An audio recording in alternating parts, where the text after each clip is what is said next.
প্ৰথমতে চৰকাৰক আমি ধন্যবাদ দিছো, হিমন্ত বিশ্ব শৰ্মাক ধন্যবাদ দিছো ব্লেক লিষ্টেড কৰাৰ কাৰণে, কিন্তু এটা জেলত ভৰাব লাগিব আৰু হেণ্ডকাপ লগাই ৰাজপথত চুচৰাই নি জেলত ভৰাব লাগিব সিহঁতকেইটাক, জুবিনৰ মেনেজাৰটোক আৰু ফেষ্টিভেল মহন্তক হেণ্ডকাপ লগাই ৰাস্তাত সমদল কৰি সিহঁতক জেলত ভৰাব লাগিব। এটা সম্পদ ইহঁতৰ কাৰণে আজি নাইকিয়া হৈছে। মোৰ দাদা নাইকিয়া হৈছে, মোৰ ব্যক্তিগত জীৱনৰ এজন মোৰ দাদা নাইকিয়া হৈছে। মোক এটা ভুল কৰিলে সদায় ফোন কৰি গালি পৰা মানুহজন নাইকিয়া হৈছে।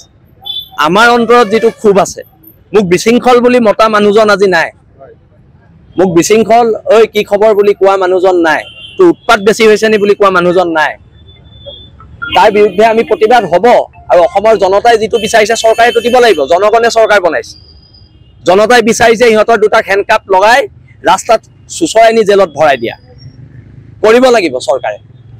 কিয় ইমান দেৰি শ্যামকানু মহন্তৰ ওপৰত আপডেট নাই, জুবিনৰ মেনেজাৰৰ ওপৰত আপডেট নাই? অতি শীঘ্ৰে আপডেট দিয়ক। আমাৰ বিলাকক আপোনালোকে এৰেষ্ট কৰিবলৈ বৰ জল্দি বিচাৰি পায়, ইহঁতৰকেইটা কিয় বিচাৰি পোৱা নাই? ছিংগাপুৰত আছে যদি ছিংগাপুৰৰ পৰা ধৰি আনক। দিল্লীত লুকাই আছে বুলি শুনিছো জুবিনৰ মেনেজাৰটো, তাক দিল্লীৰ পৰা ধৰি আনক। মই যদি আৰু সুধো যে লাগিব নানিলে জেং হ'বতো, জুবিনদাৰ ভাষাৰে নানিলে জেং হ'ব। জোৰ নহওক, এৰেষ্ট কৰিব লাগে। আমিতো লাজ পাইছো, শিৱসাগৰীয়া হিচাপে আমি লাজ পাইছো, আমি লজ্জিত দুখিত।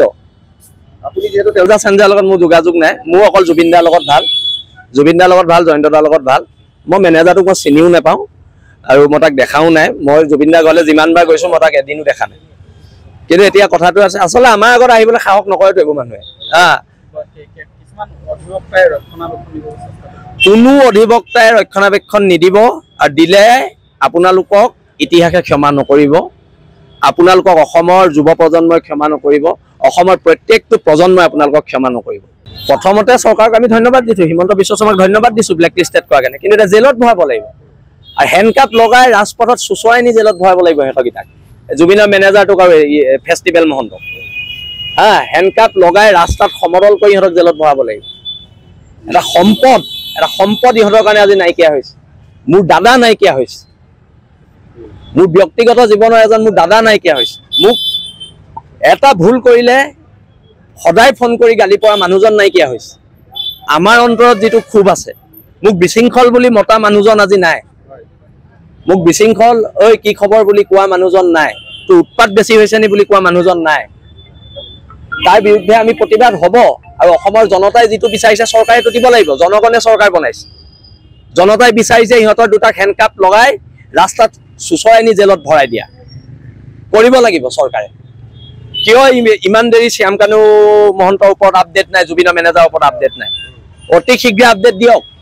আমাৰ বিলাকক আপোনালোকে এৰেষ্ট কৰিবলৈ বৰ জল্দি বিচাৰি পায়, ইহঁতৰকেইটা কিয় বিচাৰি পোৱা নাই? ছিংগাপুৰত আছে যদি ছিংগাপুৰৰ পৰা ধৰি আনক। দিল্লীত লুকাই আছে বুলি শুনিছো জুবিনৰ মেনেজাৰটো, তাক দিল্লীৰ পৰা ধৰি আনক।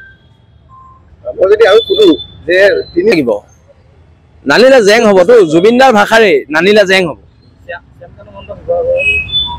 জোৰ নহওক, এৰেষ্ট কৰিব লাগে। আমিতো লাজ পাইছো, শিৱসাগৰীয়া হিচাপে আমি লাজ পাইছো, আমি লজ্জিত দুখিত। আপুনি যিহেতু দেউতা চেঞ্জাৰ লগত মোৰ যোগাযোগ নাই, মোৰ অকল জুবিনদাৰ লগত ভাল, জুবিনদাৰ লগত ভাল, জয়ন্তদাৰ লগত ভাল। মই মেনেজাৰটোক মই চিনিও নাপাওঁ আৰু মই তাক দেখাও নাই। মই জুবিনদাৰ ঘৰলৈ যিমানবাৰ গৈছো মই তাক এদিনো দেখা নাই। কিন্তু এতিয়া কথাটো আছে, আচলতে আমাৰ আগত আহিবলৈ সাহস নকৰেতো একো মানুহে।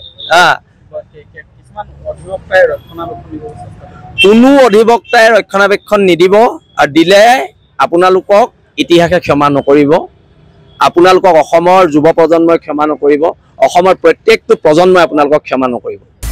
আপুনি বিচৰা বাতৰি পাব কেৱল নিউজ 18 এপত। নিউজ 18 এপ ডাউনলোড কৰিবলৈ স্কেন কৰক এই QR কোড। গুগল প্লে ষ্টৰতো পাব এই নিউজ 18 এপ।